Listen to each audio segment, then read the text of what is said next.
Boa noite a todos, bem-vindos aqui à nossa reunião pública do Recanto de Luz Irmã Sheila, né? Boa noite. Boa noite, hoje minha gerente está aqui do meu lado, né? E vamos começar com a nossa oração, que vai ser o Pai Nosso, né? Antes do Pai Nosso, vamos pedir a Ele que nos abençoe com muita intuição, com proteção, e também que Ele encaminhe todos os nossos irmãozinhos que estarão participando dessa reunião, vindos através da espiritualidade, que forem encaminhados pela espiritualidade para que possam assistir e depois serem encaminhados para tratamento ou esclarecimento. Então, pedimos a Deus que nos ajude para que a palavra e as intuições sejam as melhores possíveis e que possam ser úteis. E agradecer também ao nosso Senhor Jesus Cristo pela oportunidade que nós temos de estarmos nos encontrando novamente, mesmo que não presencialmente, através de uma live, né? Como sempre o fazemos toda terça-feira. Então vamos fechar os olhos e fazer o nosso Pai Nosso. Pai nosso que estais no céu, santificado seja o vosso santo nome. Venha a nós o vosso reino, seja feita a vossa vontade, assim na terra como no céu.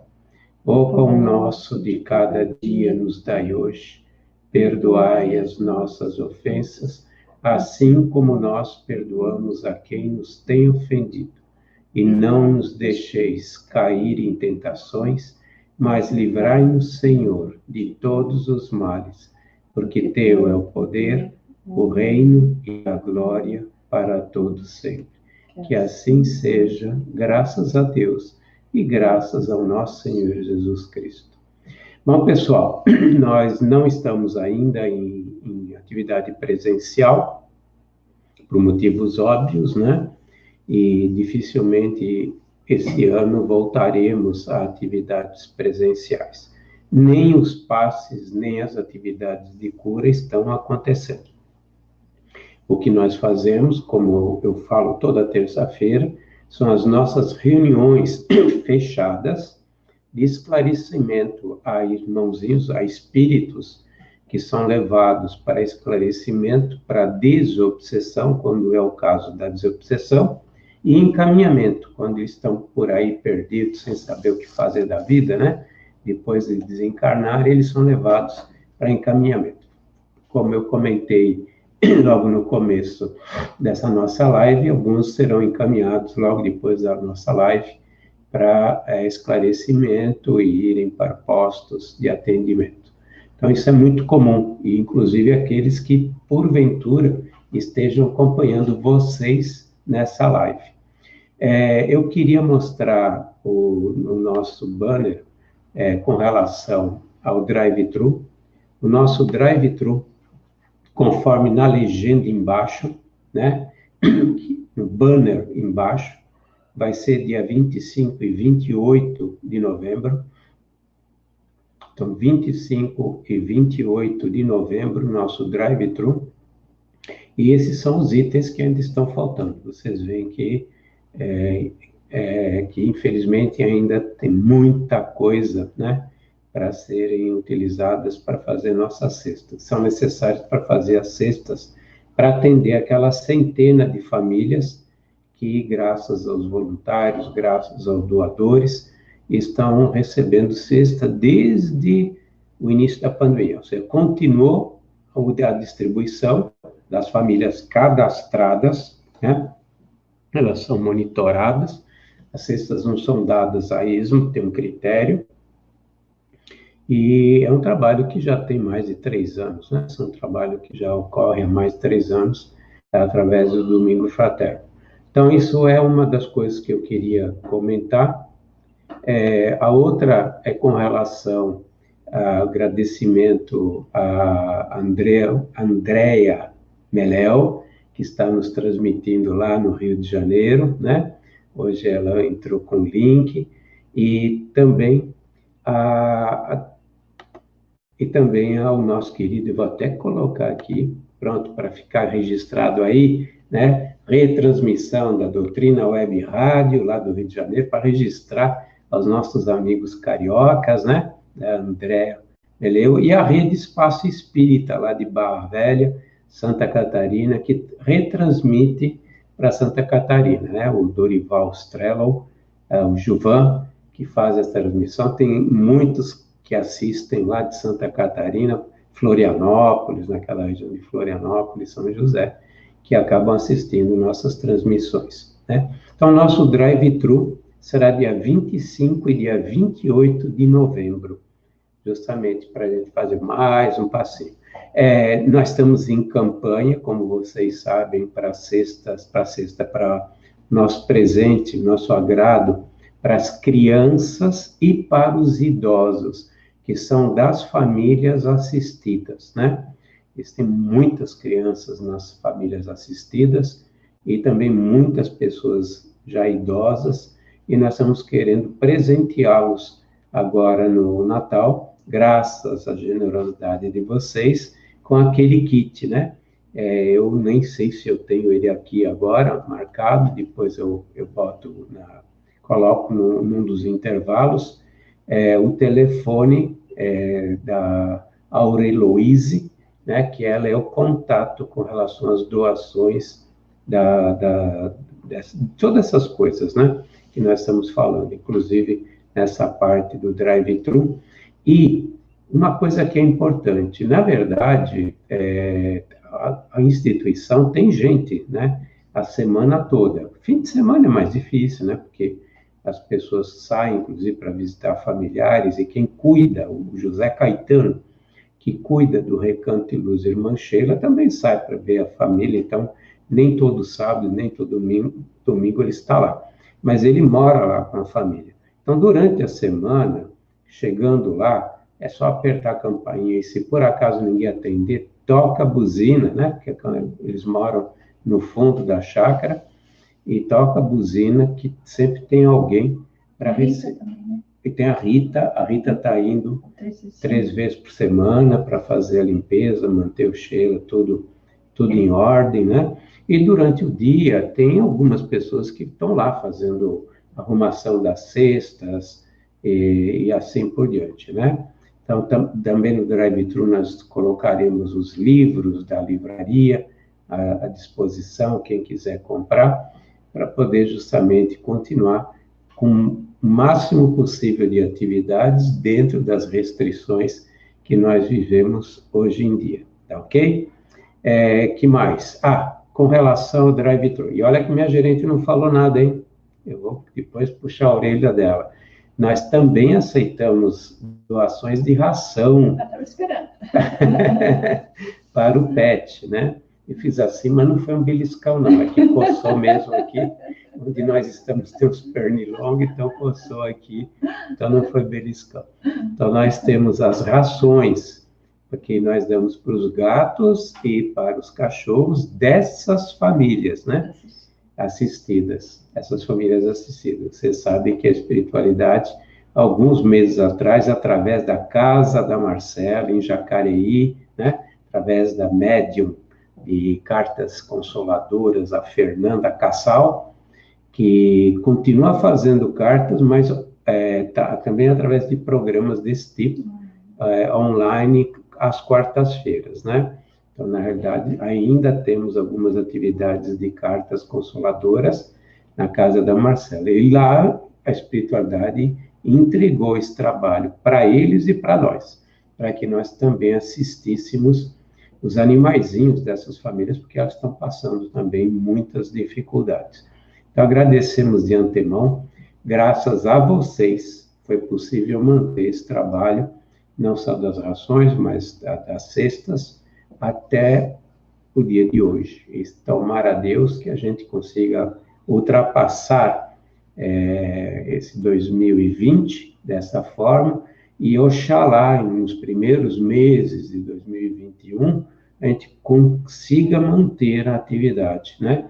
Não sei quando será essa atividade presencial, particularmente falando, eu acho que ainda vai levar um tempinho, Mas aí é o Fábio que está falando, não é espiritualidade, é o Fábio. Então, logo a gente receba as diretrizes para retomada, no dia seguinte nós já estaremos retomando as atividades, né? Quem pode manda e quem é esperto obedece, certo? Mesmo sendo meio esperto, já obedece à espiritualidade, né? Eu estava comentando com o nosso querido amigo Edson Barbosa, que depois de 65 anos, eu nunca, em nenhuma ocasião, eu deixei de obedecer aos meus superiores, a não ser que viesse uma ordem que fosse ruim, que fosse prejudicar alguém, né? E aconteceu 3 vezes isso na minha vida profissional. 3 vezes eu fui punido por não obedecer algo que, na verdade, estava errado, né? Inclusive moralmente errado. Mas todas as vezes em que me foi passada alguma ordem, alguma recomendação, uma sugestão, eu sempre fui cumpridor daquilo que me foi passado como trabalho, né? Não vou falar missão, né? Nós temos resgates, não temos missões. Temos, na realidade, reacertos com a nossa própria consciência. Agora eu vou pedir para a Cris, nossa manager, para abrir, de acordo com a vontade da espiritualidade, o tema de hoje.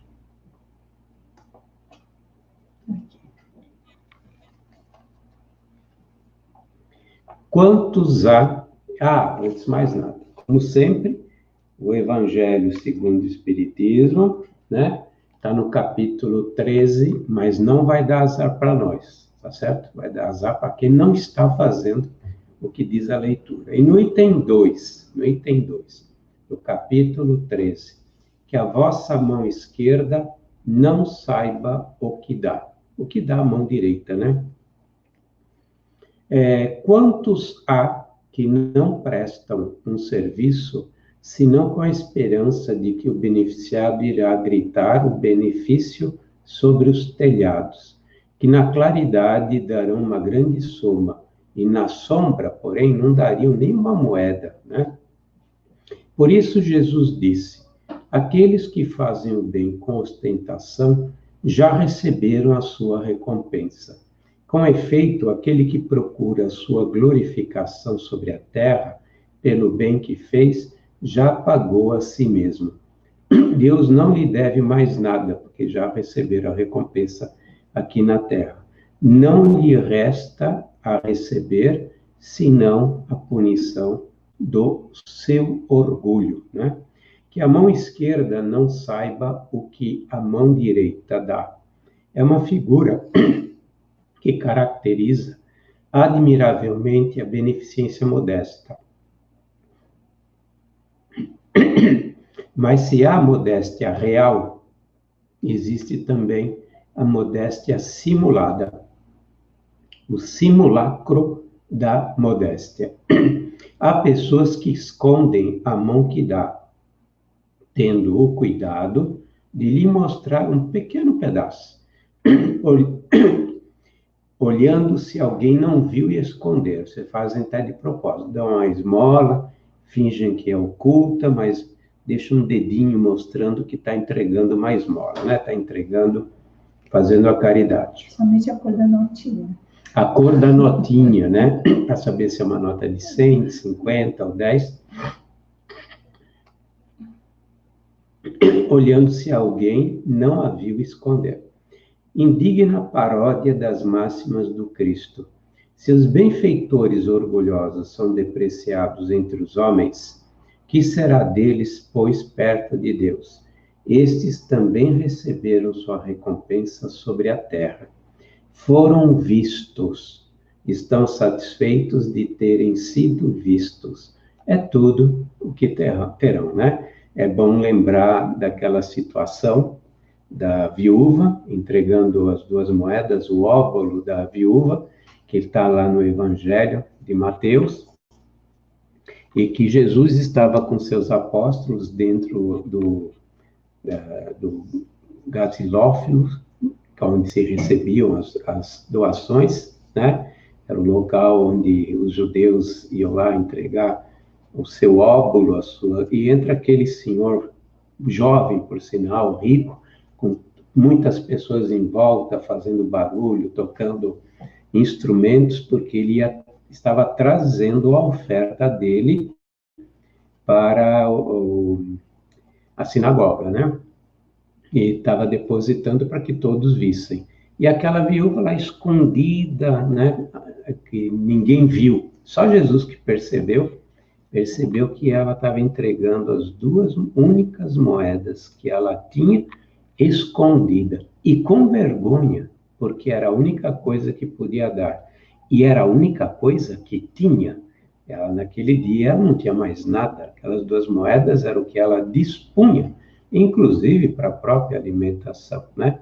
E Jesus faz exatamente essa admoestação, né? Ele, na realidade, fala para os seus discípulos, seus apóstolos, que a verdadeira caridade estava sendo feita pela senhora. Ela deu o que não tinha, mas ela deu de uma maneira sem alarde, para que ninguém visse, inclusive envergonhada de não poder fazer mais do que isso, né? Enquanto o outro estava dando provavelmente o supérfluo, né? Estava dando o supérfluo e não ia fazer falta, ainda fez questão de que fosse visto, né? E a gente vê muito isso, na verdade, para quem vive na instituição, para quem está lá como tarefeiro na instituição, ou mesmo na igreja, ou mesmo nos templos, né? Nos templos evangélicos, onde as pessoas fazem sua oferta, a gente vê aqueles que escondem quando dão.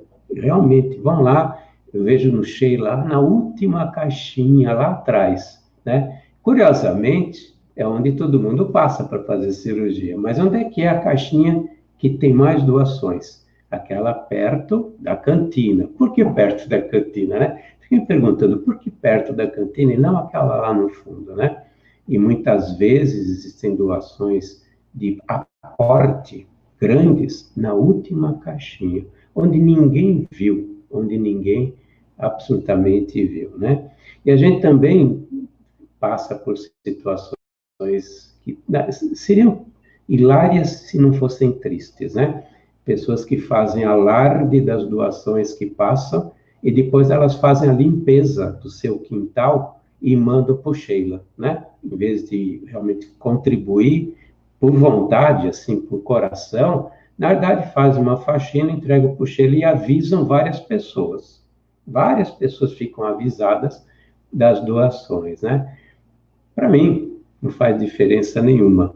Mas, sinceramente, eu fico pensando, o que a pessoa vai esperar depois? Ou seja, o que essas pessoas, na realidade, que fazem para aparecer, vão receber? Na verdade, já estão recebendo sua recompensa aqui na Terra, né? Porque, na verdade, fazem isso com o objetivo de aparecer, ou com o objetivo de escambo, porque nós também temos o escambo, né? O escambo é uma outra forma interessante que acontece das pessoas, tá, eu vou ajudar para ver se eu ganho alguma coisa, né? De repente eu ganho uma cura, de repente eu ganho alguma coisa desse tipo. Não tem que estar se enganando apenas, sinceramente, tá? Apenas realmente se enganando, né? A gente até fica triste de ver as pessoas não perceberem o que estão fazendo, né? Então, isso é muito próprio, esse evangelho, ele é muito próprio. Ele é próprio para tudo, é igreja, é templo, é com os vizinhos, é com o mendigo que passa na rua, é aquele que vem, está necessitado, né? É a forma como a gente, na realidade, faz a caridade, né? Como é que a gente ama o próximo. E eu queria aproveitar para mostrar para vocês um pequeno vídeo. Eu vou fazer isso agora. Muitas vezes as pessoas me falam, mas o que é amar, né? Amar é um sentimento, E eu sempre comento, amar, eu falo do meu entendimento, né?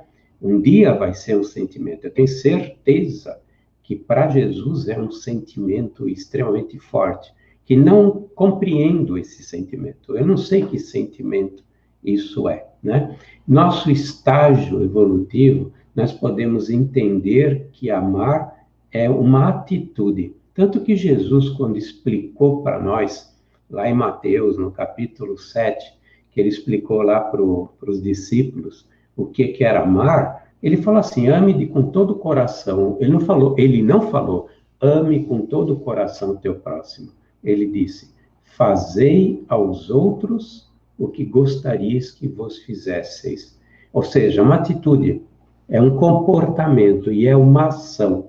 Se ele tivesse dito, não faça aos outros o que não quereis que vos façam, nós ficaríamos inertes, não faríamos absolutamente nada e estaríamos fazendo exatamente o que Jesus disse. Não, ele falou, fazer, agir, faça ao outro aquilo que você gostaria que fizessem para você.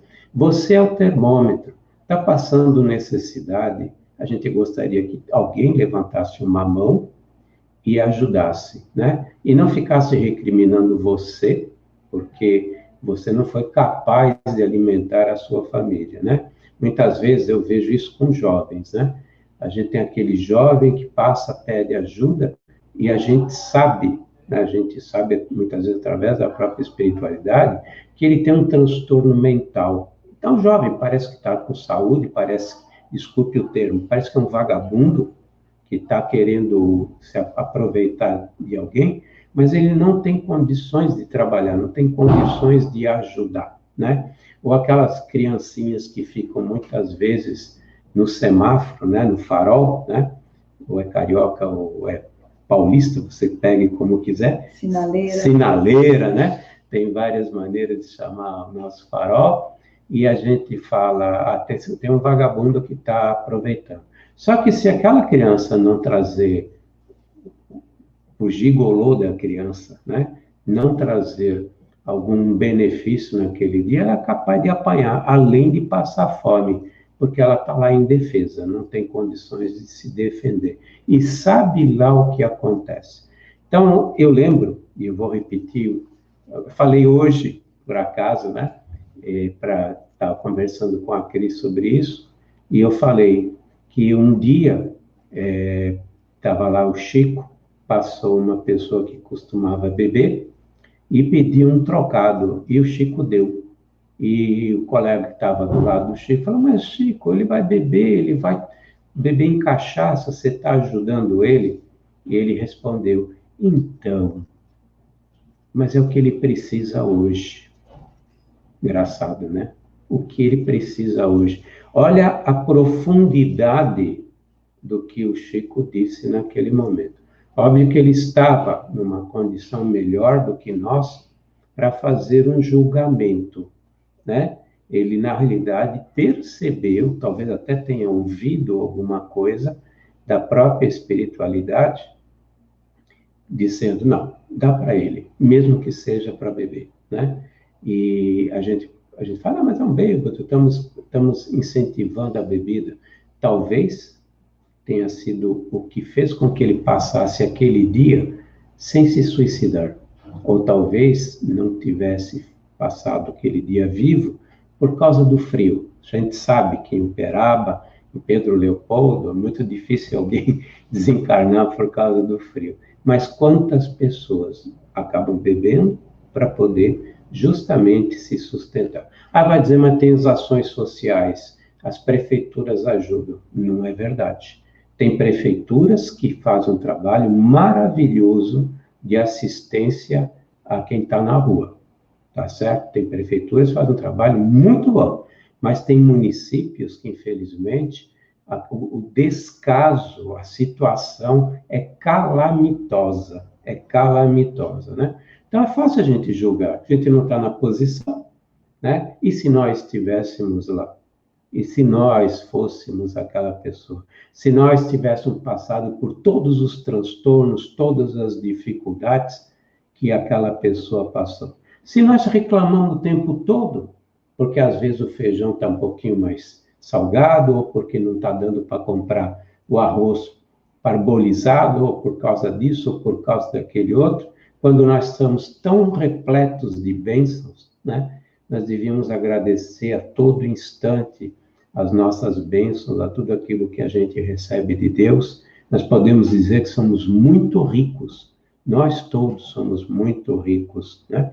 Ricos em saúde. E se não for em saúde, rico porque tem uma mesa que nos dá o alimento, tem alimento na mesa, na hora do almoço, na hora do jantar. Ricos porque temos um lugar para poder dormir, né? E podemos estar dando uma educação para as crianças, né? É muito fácil nós julgarmos quando nós mesmos estamos sempre nos queixando, muitas vezes com pequenas coisas, coisas que realmente são insignificantes, né? Quando um empresário acaba indo para a rua, tem uma coisa muito séria atrás de tudo isso, né? Quando você vê engenheiros, advogados, pessoas que estão na rua, pessoas que tiveram família, tiveram formação universitária e hoje estão lá na rua, né? O que será que essas pessoas passaram, né? Nós infelizmente apontamos muito o dedo, né? Esquecemos de olhar no vidro, no espelho, nós mesmos, nossas atitudes, a maneira como é que a gente é, né? E quantas vezes nós fazemos a caridade e mostramos a mão. Mostrar a mão é significar fazer com que a pessoa receba, mas receba de uma maneira ruim, né? Ainda leva uma bronca, ainda leva um descaso e assim por diante. Existe a mendicância, existe. Existem aqueles que se aproveitam, existem.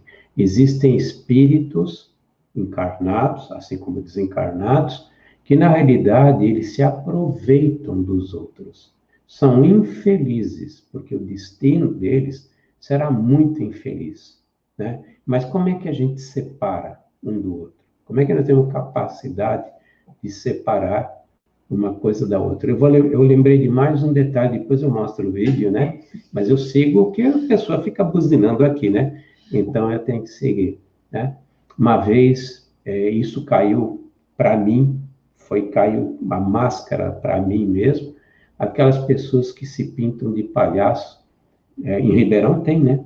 Que se pintam de palhaço, lá nos cruzamentos, e vêm pedir. Muitas vezes, não é pedir, eles vêm vender uma bala, um biscoito, alguma coisa, e numa reunião de sexta-feira, uma reunião de esclarecimento e desobsessão, o nosso mentor, nosso benfeitor, o doutor Luciano, né, é um espírito desencarnado, falando no começo, ele disse uma coisa que me derrubou com certeza, né? Vocês sabem por que eles se pintam de palhaço muitas vezes? Porque eles têm vergonha de estarem na rua tendo que vender aquelas coisinhas para poder sustentar um filho ou uma filha em casa, por falta de oportunidade, né? Naquele momento, eu confesso que eu baixei a cabeça e fiquei com muita vergonha, porque eu falava, né? Ainda faz essa palhaçada, eu não gosto, aquilo me irrita, isso, aquele outro, e eu não estava vendo o lado feio da coisa, o lado, na verdade, da necessidade, da vergonha que a pessoa está passando por ter que se sujeitar, estar num cruzamento vendendo coisas, né? Mas ele está vendendo coisas, ele está fazendo um trabalho. E quantos, na realidade, se valem dos outros e são aproveitadores? Mas ele está fazendo um trabalho, ele não está forçando ninguém. Esses não estão forçando ninguém a comprar. Eles podem ser um pouco mais insistentes, porque quando o tempo vai passando e eles vão vendo as poucas moedas que tem na mão,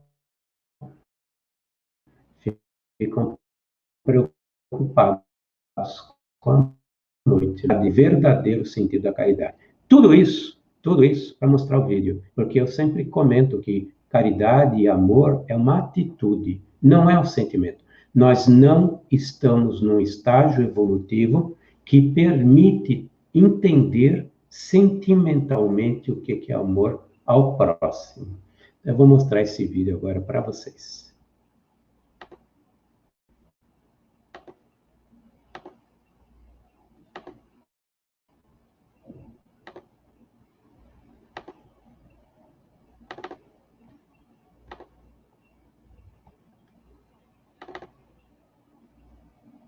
Um conto israelita que um jovem foi visitar um sábio conselheiro e contou-lhe sobre as dúvidas que tinha a respeito do amor. O sábio escutou-o, olhou nos olhos e disse-lhe apenas uma coisa: ame. E se calou. E o rapaz então interveio: mas ainda tenho dúvidas. Ame, disse-lhe novamente o sábio. E diante do desconcerto do jovem ali parado, depois de um breve silêncio, o sábio continuou: meu filho, amar é uma decisão, não é um sentimento. Amar é dedicação, é entrega. Amar é um verbo, e o fruto dessa ação é o amor. O amor é um exercício de jardinagem. Arranque o que faz mal, prepare o terreno, semeie, seja paciente, regue e cuide. E esteja preparado, porque haverá pragas, haverá secas e também excessos de chuvas, mas nem por isso abandone o seu jardim. Ame, ame, aceitando, valorizando, respeitando, dando afeto, dando ternura, admirando e compreendendo. Simplesmente ame. Sabe por quê? Porque a inteligência sem amor te faz perverso. A justiça sem amor te faz implacável. A diplomacia sem amor te faz hipócrita. O êxito sem amor te faz arrogante. A riqueza sem amor te faz avarento. A docilidade sem amor te faz servil. A pobreza sem amor te faz orgulhoso. A beleza sem amor te faz ridículo. A autoridade sem amor te faz tirano. O trabalho sem amor te faz escravo. A simplicidade sem amor te deprecia. E a vida sem amor não tem nenhum sentido. A vida sem amor não tem nenhum sentido. Simplesmente ame. Ame. Simplesmente.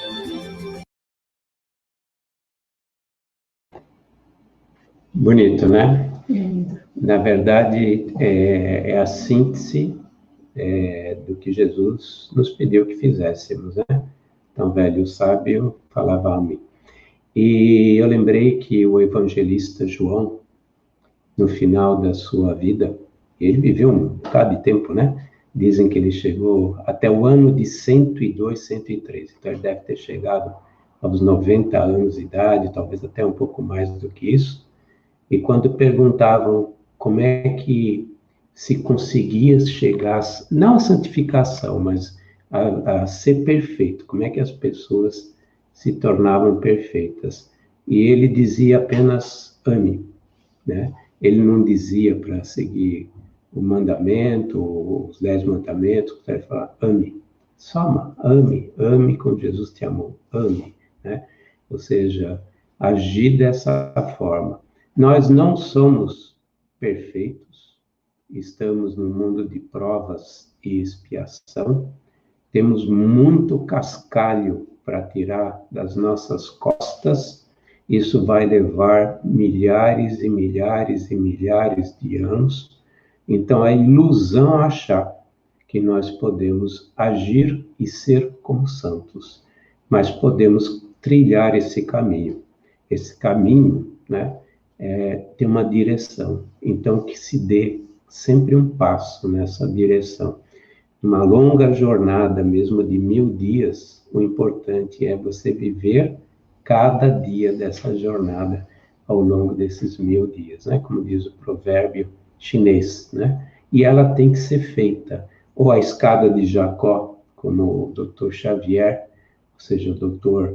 Evandro Chagas, uma vez se referiu, e eu comentei isso aqui na terça-feira passada, né? A escada de Jacó é o que nos leva aos reinos do céu. E são infinitos degraus. Na realidade, a evolução é infinita, né? Só que à medida que a gente vai galgando esses degraus, nós estamos num patamar maior, melhor, e um patamar de maior paz interior, de maior felicidade. E não tem outro caminho, não existe plano B, né? Eu sempre comento que se você pegar o evangelho, falar, vamos ver se tem um plano B, né? Vamos ver se eu der, fizer a caridade, eu consigo que abra uma porta estreita para mim, né? Ou a porta larga, né? Aí eu detesto o meu vizinho, detesto o meu parente, coisa e tal. Não vou ser capaz de amá-lo, isso, aquele outro. Vamos ver se tem um plano B, de repente eu possa compensar de outra forma, né? Tem jeito. Só existe uma maneira de ganhar os 3 pontos, é ganhar o jogo. Tem jeito. O empate, né? O empate já é horrível. Você perde 2 pontos, né? Em vez de subir 3 pontos, com empate, você sobe 1 ponto só, né? Então é horrível, não tem jeito. Ou você ganha o jogo, que seja de 1-0. Você não precisa golear. 1-0, para você ganhar os 3 pontos e ficar um pouquinho melhor na tabela. Cada vez mais próximo daqueles 6 ou 8, sei lá quantos são, que vão jogar na Libertadores. Ou seja, que vão para o reino dos céus, né? Vão, na realidade, para uma cidade espiritual melhor, terão uma reencarnação melhor, né? Um programa reencarnatório já condizente e assim por diante. Pedir para Cristo, de novo, a pedido da espiritualidade, que escolha um novo texto.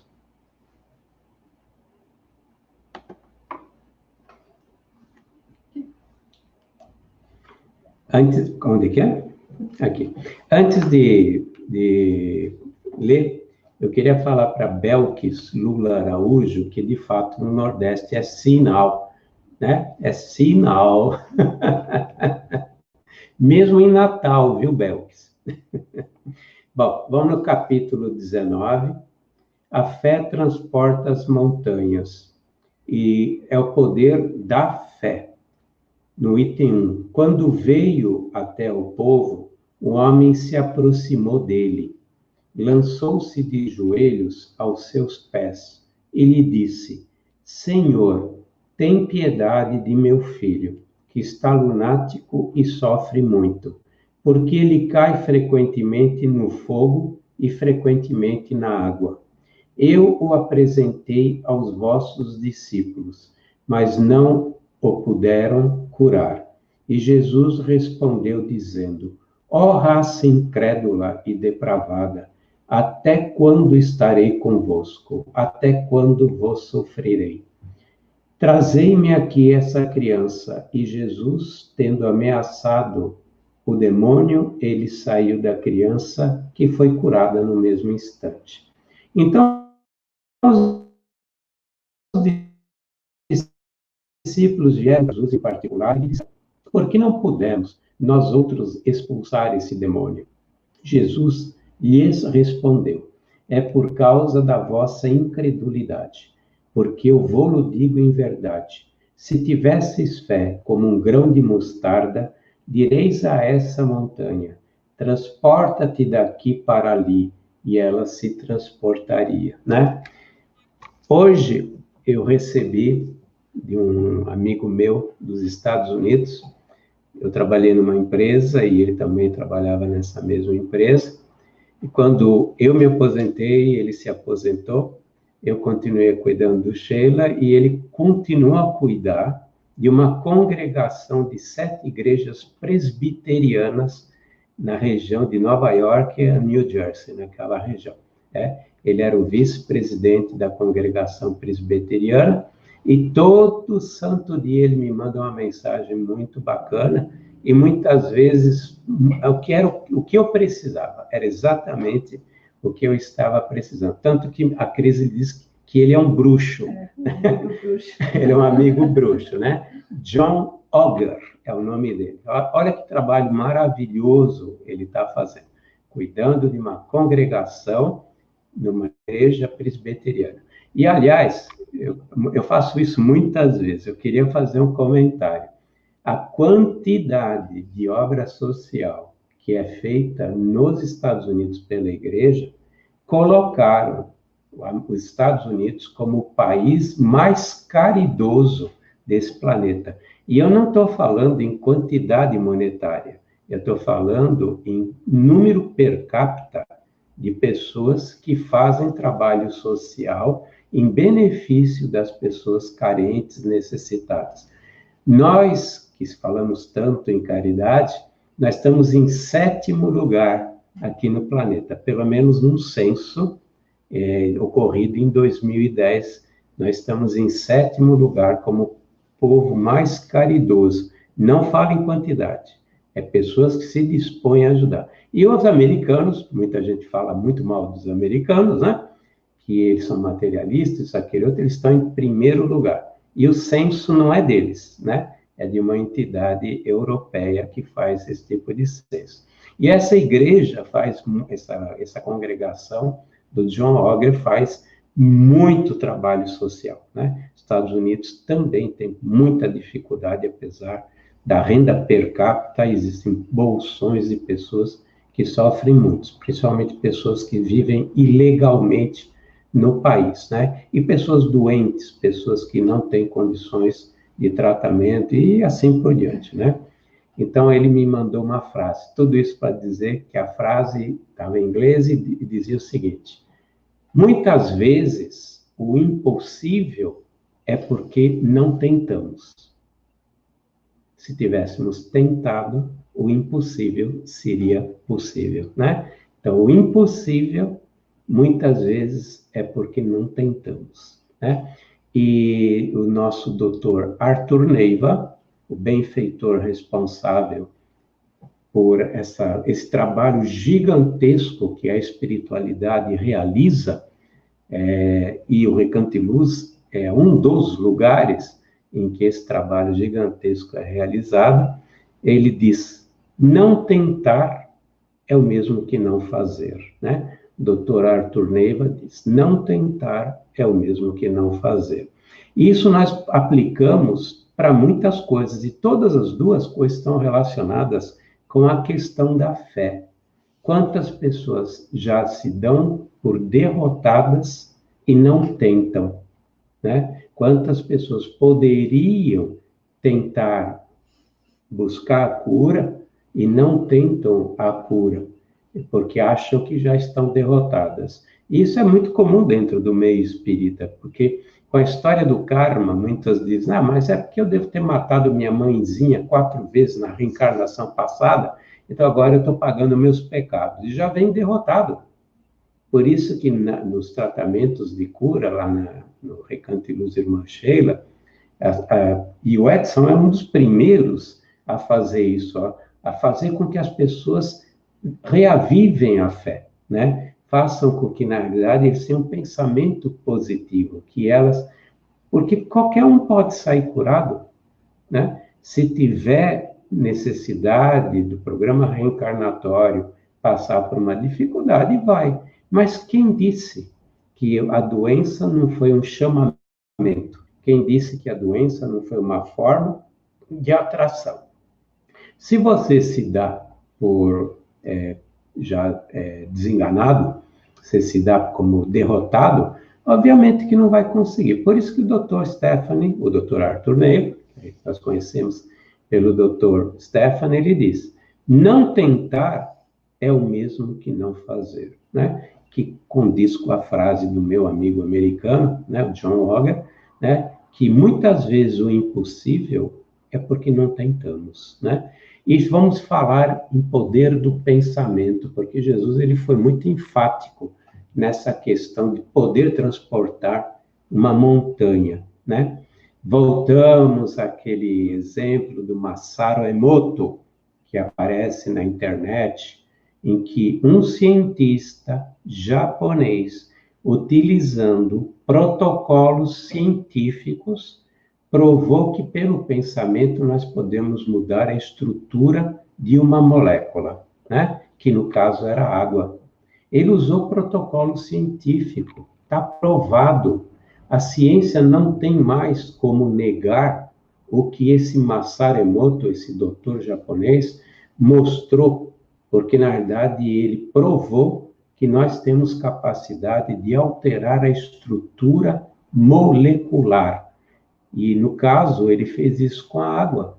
E no caso, a água representa 70% do que nós temos no nosso corpo físico, né? E depois, ele continua suas pesquisas para provar que qualquer matéria pode ser transformada pelo poder da mente. Nós, lendo André Luiz, nós sabemos que tudo no mundo espiritual, ele é produzido a partir do fluido cósmico universal, né? Fluido cósmico universal, que é aquela matéria em essência, né? O princípio que é utilizado no mundo espiritual para fazer todas as coisas. As cidades espirituais são formadas pelo fluido cósmico universal. As roupas são feitas através do fluido cósmico universal. Como? Aquele aérobus, né? Aquele ônibus que a gente viu no filme Nosso Lar, né? Com o Prieto, né? Com aquele artista Prieto que estava fazendo uma peça de teatro. Agora eu havia anunciado como se fosse online, né? Ou seja, você deve conseguir assistir pelo YouTube, né? As fábricas eram do aeróbus, eram pessoas que, pelo pensamento, moldavam as peças do ônibus. Imaginou? Os tecidos formados pelo poder do pensamento daqueles operários que estavam capacitados, treinados para criar o tecido, o fio e depois os vestimentos. A matéria sólida da cidade, as casas, tudo feito pelo poder do pensamento. Isso ocorre nas cidades espirituais e ocorre nos umbrais, porque o umbral é reflexo daquilo, da mente, é reflexo daquilo que os espíritos estão pensando e sentindo naqueles lugares, né? Aquelas personificações do inferno que ocorrem em algumas regiões do umbral, isso porque são pessoas que têm na mente a ideia do inferno, o inferno que foi ensinado pelas igrejas, por várias igrejas. E eles mentalmente, por causa da consciência de culpa deles, eles sabem que são culpados, acreditam que tem que viver no inferno e eles criam o cenário em volta. O inferno é criado pela própria mente daqueles espíritos que estão lá, né? Tudo pelo poder do quê? Da mente. Né? Você faz aqui porque a mente está aqui quando estamos encarnados, né? A mente é um atributo do espírito. Pensa bem, o Masaru Emoto provou que nós podemos mudar a molécula, né? Nós sabemos, através do próprio Masaru, que a oração foi capaz de reestruturar a água que tinha sido prejudicada pelos maus pensamentos, pela música ruim, né? Ele até fez alguns exemplos utilizando o heavy metal, e ele mostrou o que acontecia com a água através do heavy metal, né? E depois, a própria água que tinha sido prejudicada, que tinha perdido a sua estrutura molecular por causa da música do heavy metal, ele submeteu a orações e ela voltou ao estado original da molécula H2O com a estrutura, né? Porque é um polar, tem na realidade ângulos entre as ligações da molécula. Voltou tudo ao normal pelo poder da oração. Imagine, a gente fala muito em cura, né? Imagine que os médicos, muitos médicos, e não são espíritas, muitos médicos acreditam que pelo menos uma vez na vida todos nós passaremos pelo câncer. A maioria não fica sabendo. A maioria não fica sabendo, porque as causas geradoras muitas vezes são revertidas pelo próprio homem, né, o ser humano, que mudou seu padrão momentaneamente, gerou o câncer, e depois volta ao padrão saudável e reverte a situação do câncer. Sem contar todos os cânceres que são curados pela espiritualidade e a gente nem fica sabendo, né?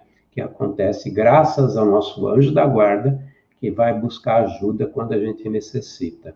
Mas todos nós passamos pela possibilidade de ter um câncer, de acordo com alguns médicos, né? Estou falando que eles comentam, né?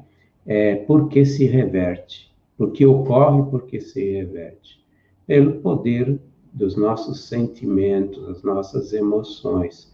As orações curam muitas vezes. A fé cura. O Edson fala isso nas reuniões. A fé cura.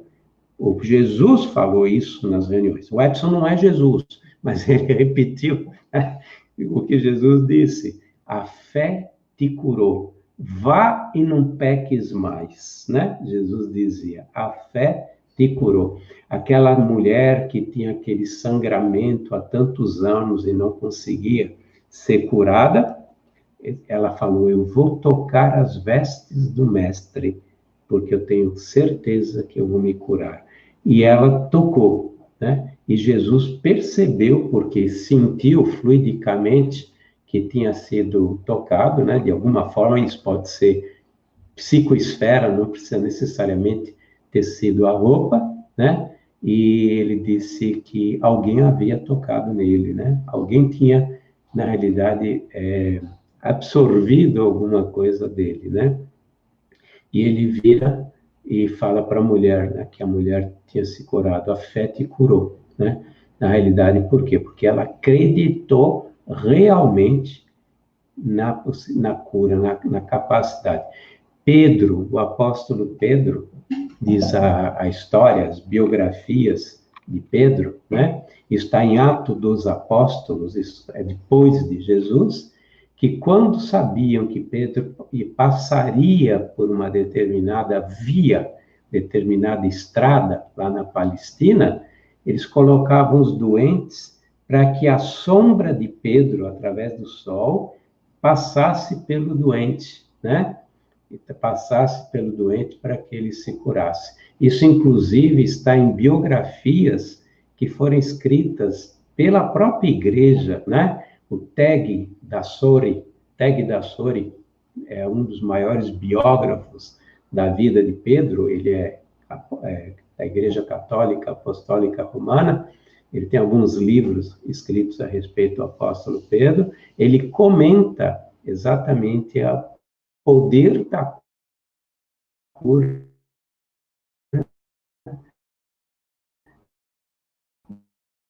de Pedro, que passavam porque acreditavam que Pedro tinha a capacidade da cura. Isso é o poder da fé. Se ele não acreditasse, ele não teria ido lá e não teria ficado colocado lá na estrada. E o impossível, muitas vezes, é porque não tentamos. Tivéssemos tentado, o impossível seria possível, não é verdade? Bom, eu vou pedir mais uma leitura rápida e depois nós encerraremos.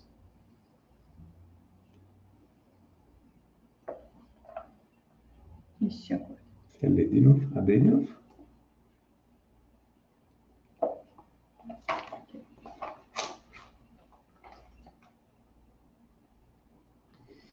Está no Evangelho segundo o Espiritismo, capítulo 11, item 14 do capítulo 11.